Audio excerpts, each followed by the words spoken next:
आया है कि ड्रैगन बॉल यूनिवर्स में जेनो तथा फ्यूचर जेनो सा ताकतवर व कईयों शक्तियों का मालिक कोई और नहीं है। इसे हरा पाना तो दूर, कोई इसे एक खरोंच तक नहीं दे सकता, पर इसकी एक खरोंच से यूनिवर्सेस तक तबाह हो जाते हैं। पर इसमें कितनी सच्चाई है कि इससे ज्यादा ताकतवर दूसरा कोई नहीं हो सकता, क्योंकि सभी जानते हैं कि जेनो का ही सलाहकार ग्रैंड मिनिस्टर या ग्रैंड प्रिस्ट कितना रहस्यमयी कैरेक्टर है।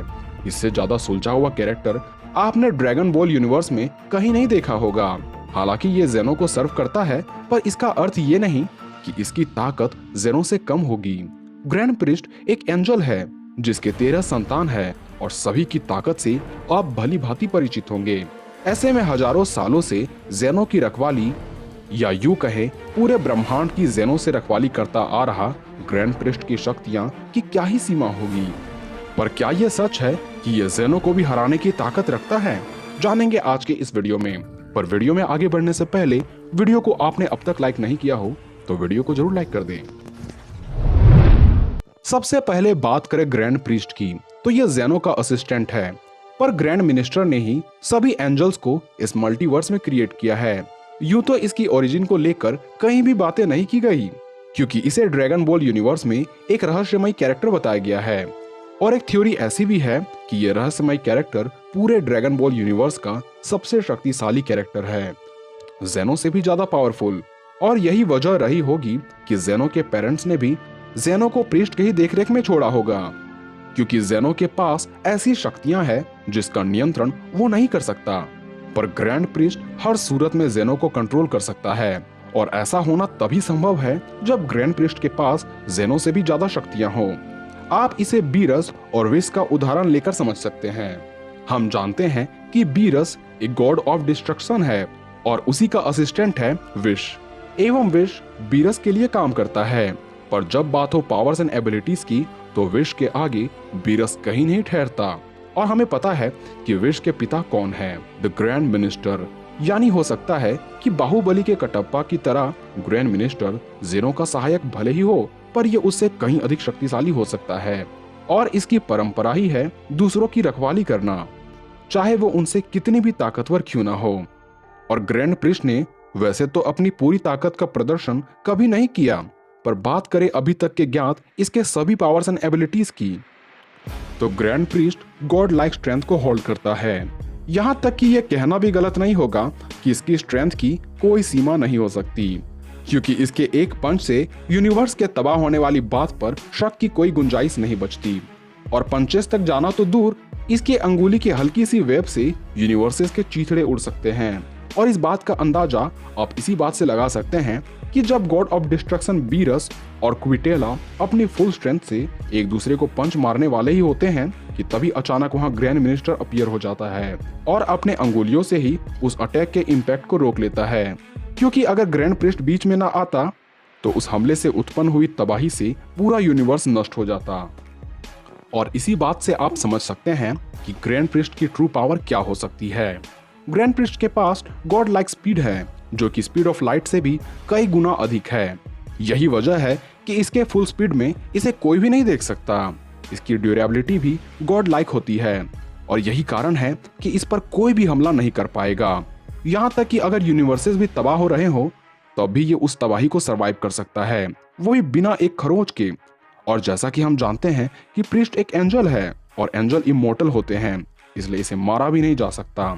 यह तभी मर सकता है जब ये एंजल कानून को तोड़ता है, यानी यदि ये जेनो से बगावत कर दे तब भी एंजल कानून टूट जाता है। इसके अलावे इसने अल्ट्रा इंस्टिंक्ट पर भी मास्टरी कर रखी है। एक और जहां गोकू सिर्फ अल्ट्रा इंस्टिंक्ट मोड को ही अचीव कर सकता है, वहीं ये जब चाहे परफेक्टेड अल्ट्रा इंस्टिंक्ट मोड में आ सकता है। और ये अपने इस स्टेट में तब ऑटोमेटिक आ जाएगा जब इस पर कोई अज्ञात खतरा अचानक से टूट पड़े। और ऐसा विश ने भी कह रखा है कि इस स्टेट को मुझसे बेहतर ग्रैंड मिनिस्टर ही होल्ड कर सकते हैं। ग्रैंड मिनिस्टर पोर्टल भी क्रिएट कर सकता है, जिससे होकर ये एक रियम से दूसरे रियम तक आ जा सकता है।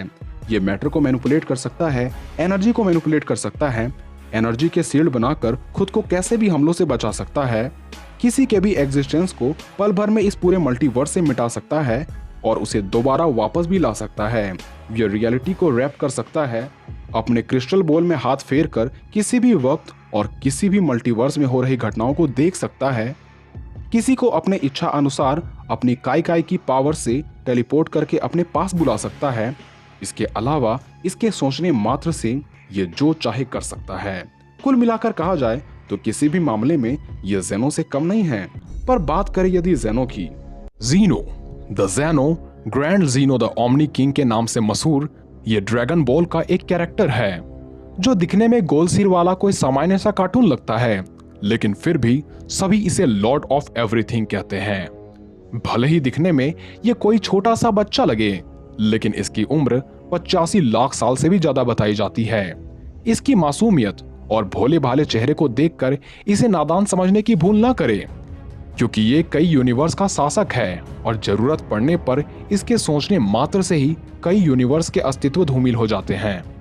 फिजिकली इसमें इतनी भी ताकत नहीं कि ये किसी से लड़ पाए, पर फिर भी इससे लड़ने की भूल कोई नहीं करता। शायद ये कोई बच्चा है, इसलिए तो इसे बच्चों की भांति खेलना काफी भाता है। हालांकि वो बात अलग है कि इसके खिलौने, प्लैनेट्स, स्टार और कई यूनिवर्स होते हैं। बात करें इसके पावर्स एंड एबिलिटीज की, तो बीरस के अनुसार जीनो लड़ाई नहीं करता, क्योंकि इसमें लड़ाई करने का कोई एक्सपीरियंस नहीं है और ना ही इसे किसी से लड़ने की आवश्यकता है। वहीं विस का मानना है कि पूरे मल्टीवर्स में जीनो के समान कोई नहीं, क्योंकि ये किसी के भी एग्जिस्टेंस को इस पूरे यूनिवर्स से या पूरे यूनिवर्स को इस मल्टीवर्स से हमेशा के लिए मिटा सकता है। विस का ये भी कहना है कि पहले कुल 18 यूनिवर्स थे, पर जीनो ने 6 यूनिवर्स को बस इसलिए खत्म कर दिया क्योंकि इसका मूड कुछ देर के लिए खराब था। यहाँ तक कि जीनो में इतनी भी ताकत है जो इमॉर्टल और ओमनीपोटेंट जीवों को भी इस धरती या पूरी यूनिवर्स से हमेशा के लिए गायब कर दे।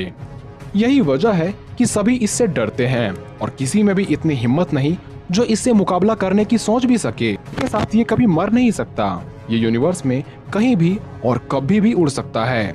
ये चीजों को हमेशा के लिए मिटा सकता है, चाहे वो चीज अमर प्राणी हो या पूरा यूनिवर्स हो।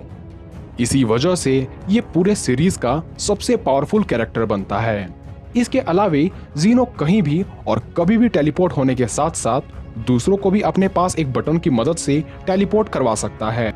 जीनो के पास एक स्पेशल एबिलिटी ये भी है कि ये दूसरों की पावर को कॉपी कर सकता है, यानी एक बार अगर ये दूसरों की खास शक्ति को देख ले तो उसे ये तुरंत कॉपी कर लेता है। कहा जाता है कि इमोशन जीवों को कमजोर बनाती है। ऐसे में जीनो इमोशन नाम के शब्द को ही नहीं जानता। यही वजह है कि बस खेल खेल में ही इसने अपने फ्यूचर सेल्फ के साथ 202 प्लेनेट को नष्ट कर दिया था और मूड ऑफ होने पर 6 यूनिवर्सेस को नष्ट करने के बावजूद भी इसे कोई रिग्रेट नहीं हुआ। यानी सभी के बातों पर गौर किया जाए तो दोनों के पास ही सिमिलर पावर है। यहाँ तक कि ये तय कर पाना मुश्किल है कि कौन सबसे ज्यादा ताकतवर है। एक और जहाँ ग्रैंड मिनिस्टर को अल्ट्रा इंस्टिंक्ट के लिए जाना जाता है, वहीं जेनो की हकाई टेक्निक को अल्ट्रा इंस्टिंक्ट से भी ज्यादा पावरफुल माना जाता है। वैसे हकाई टेक्निक ग्रैंड मिनिस्टर भी परफॉर्म कर सकता है, जिसमें यह किसी के भी एग्जिस्टेंस को हमेशा के लिए मिटा सकता है। दोनों ही यूनिवर्सेस को जब चाहे मिटा सकते हैं। यदि दोनों की फाइट होती है तो यूनिवर्सेस पल भर में नष्ट हो जाएंगे और फिर भी दोनों में कोई नहीं जीतेगा। वैसे ग्रैंड प्रिस्ट यदि जेनो के खिलाफ लड़ता है तो उससे एंजल लॉ ब्रेक हो जाती है, जो इसे मॉर्टल बना देगी।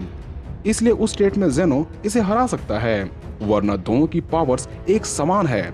यहाँ तक कि इनिशियल फॉर्म में आप प्रीस्ट को ही इसकी समझदारी और अकलमंदी को एक पॉइंट देकर आप इसे जेनो से ज्यादा ताकतवर मान सकते हो, पर फाइनल स्टेज में आते ही यह समीकरण पूरी तरह से बदल जाएगा, क्योंकि फाइनल स्टेज में जेनो द ग्रैंड मिनिस्टर से थोड़ा ही सही पर हर मामले में उससे बेहतर बन जाएगा। खैर, इस पर आपकी राय अलग हो सकती है, जिसे आप कमेंट बॉक्स में लिख सकते हो। तो आज के लिए बस इतना ही, मिलते हैं